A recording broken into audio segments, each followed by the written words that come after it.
Gente, durante uma coletiva de imprensa mais cedo, né, Lula disse que vai provocar o povo no Nordeste a transformar o voto contra Bolsonaro em uma questão de honra. Veja só. Pois que o meu aniversário foi num discurso ou numa live que ele fez, dizer que o povo nordestino vota em mim porque o povo nordestino é analfabeto, eu resolvi provocar o povo nordestino para transformar o voto contra o Bolsonaro numa questão de honra. Volto com Leandro e com Yuri Pita, né? Isso está sendo muito explorado. Ontem Lula fez um programa bem focado, Bolsonaro também, mas Lula fazendo muitos acenos e esse giro no Nordeste, né? E isso é uma coisa que pode pegar, né, Yuri, que eu até estava conversando outro dia, tá nos grupos, né, nas pessoas, nos próprios imigrantes, né, ou seja, gente que saiu do Nordeste para trabalhar, para ganhar a vida, gente trabalhadora, né? A ideia de que Bolsonaro acha que eles são bobos, né? Ou que eles são burros, ou que eles são despreparados, né? Por conta das falas que o presidente fez, utilizando reportagens sobre o perfil do eleitor, do voto, né? E ali, onde faltou contexto mesmo, né? Falando sobre o analfabetismo, né?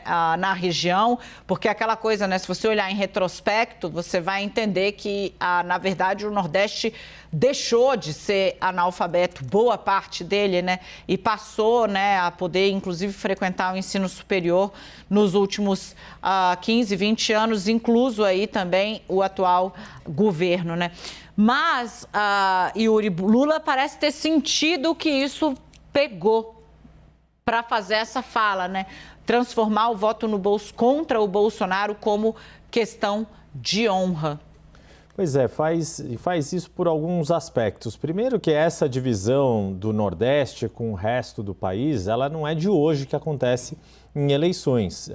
Em eleições em que o PT saiu vencedor, principalmente pelo voto da região Nordeste, houve uma série de episódios de racismo e isso ainda é muito vivo na história das eleições do país. E isso é coisa de uma década, mas ainda é algo razoavelmente presente. E, de fato, é claro que a região Nordeste ainda tem uma série de problemas de vulnerabilidade socioeconômicas, mas tem dois estados que são exemplares em políticas educacionais. O Ceará, e aí Ciro Gomes fez muito uso desse discurso, do quanto, não só da cidade de Sobral, mas depois a rede estadual cearense conseguiu virar uma referência em políticas públicas de educação no ensino fundamental, nos primeiros anos, principalmente no ensino fundamental, mas em todos os 9 anos do ensino fundamental, e o estado de Pernambuco, que a gente estava vendo as imagens, quando se fala do ensino médio.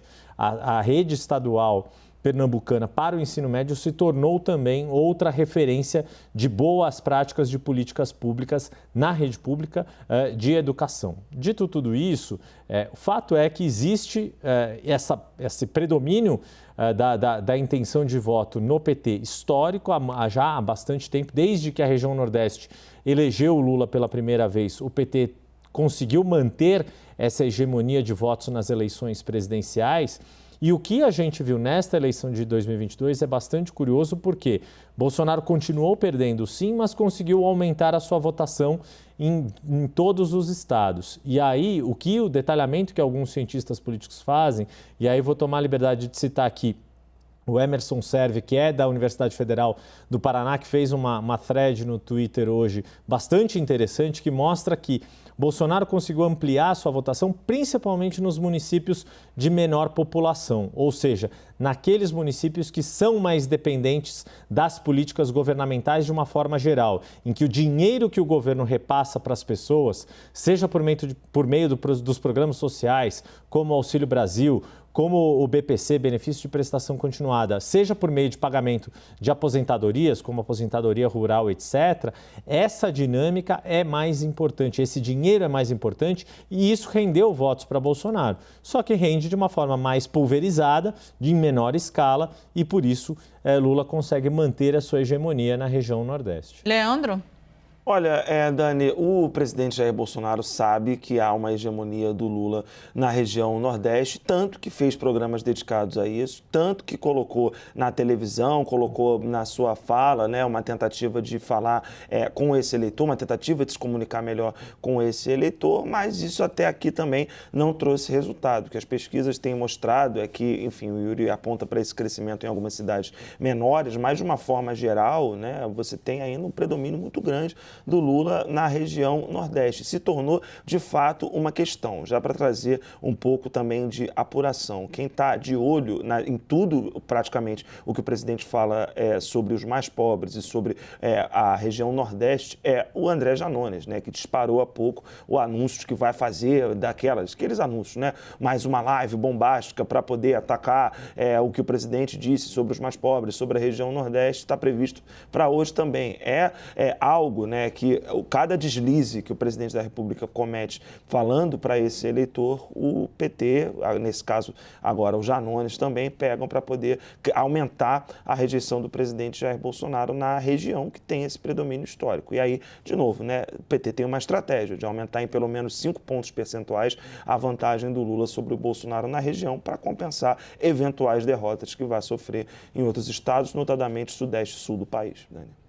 Gente, vamos seguir acompanhando, né? Acompanhando, eu acho importante a gente dar também esse tom, né, crítico mesmo, a forma como o Janones está fazendo esse trabalho nas redes sociais.